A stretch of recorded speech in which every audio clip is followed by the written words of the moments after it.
हरे कृष्णा। आप देख रहे हैं ट्रू मीडिया का ज्योतिष विज्ञान।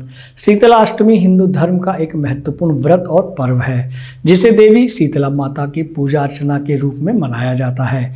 यह पर्व होली के बाद आने वाली अष्टमी तिथि को पड़ता है और विशेष रूप से उत्तर भारत में से बड़ी श्रद्धा के साथ, भक्ति के साथ मनाया जाता है।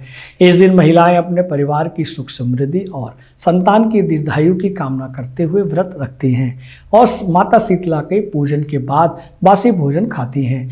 ऐसी मान्यता है कि इस दिन शीतला माता की पूजा करने से संक्रामक रोगों से बचाव होता है और जीवन में सकारात्मक ऊर्जा बनी रहती है।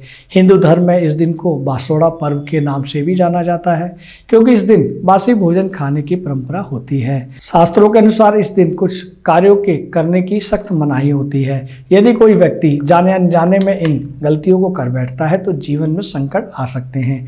आइए जानें कि आपको शीतला अष्टमी के दिन क्या करना चाहिए या किन किन चीज़ों से बचना चाहिए। शीतला अष्टमी के दिन कुछ विशेष नियमों का पालन करना शुभ माना जाता है। इस दिन आपको प्रातः स्नान करके स्वच्छ वस्त्र धारण करने चाहिए और शीतला माता की प्रतिमा या चित्र के समक्ष पूजा अर्चना करनी चाहिए। शीतला अष्टमी के दिन प्रातः जल्दी स्नान करके स्वच्छ वस्त्र धारण करें और शीतला माता की पूजा करें, श्रद्धा भाव से करें। पूजा में हल्दी, अक्षत, रौली और पुष्प अर्पित करें और पूरे विधि विधान से माता का आह्वान करें। मान्यता है कि इस दिन माता को ताजे भोजन के स्थान पर बासी भोजन, जिसे बसौड़ा प्रसाद कहा जाता है, अर्पित करना शुभ होता है। यदि आप घर के आसपास किसी मंदिर में जाकर शीतला माता की पूजा करते हैं तो उन्हें बासी भोजन अर्पित करें, यह बहुत शुभ हो सकता है। इस परंपरा का पालन करने से घर में सुख समृद्धि बनी रहती है और बीमारियों से रक्षा होती है। माता को शीतल जल अर्पित करें और उनका आशीर्वाद प्राप्त करें। इस पवित्र अनुष्ठान से नकारात्मक ऊर्जा दूर होती है और घर में सकारात्मकता का संचार होता है।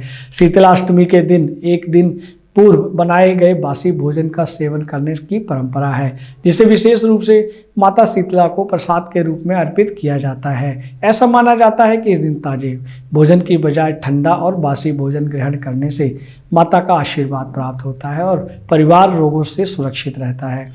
इस विशेष प्रसाद में पूरी, दही, मीठे चावल, हलवा और पकौड़े प्रमुख रूप से शामिल किए जाते हैं, जो शीतला माता को अर्पित करने वाले पारंपरिक व्यंजन हैं। इस पर्व से एक दिन पहले आपको भोजन तैयार कर लेना चाहिए और उसका सेवन करना शुभ माना जाता है। दोस्तों, आपने देखा कि शीतला माता के अष्टमी के दिन किस किस तरह से पूजा करनी चाहिए ताकि हम रोगों से मुक्त हो सकें। ये जानकारी आपको कैसी लगी, हमें आपके भावपूर्ण कमेंट्स की आवश्यकता है और जिन साथियों ने इस चैनल को सब्सक्राइब नहीं किया वो सब्सक्राइब अवश्य कर लें ताकि आपको नई नई जानकारियाँ मिलती रहें। हरे कृष्णा। अगर आप ये वीडियो YouTube पर देख रहे हैं तो हमारे चैनल को सब्सक्राइब करें और बेल आइकन को दबाना ना भूलें। अगर आप Facebook पर ये वीडियो देख रहे हैं तो हमारे पेज को लाइक करें।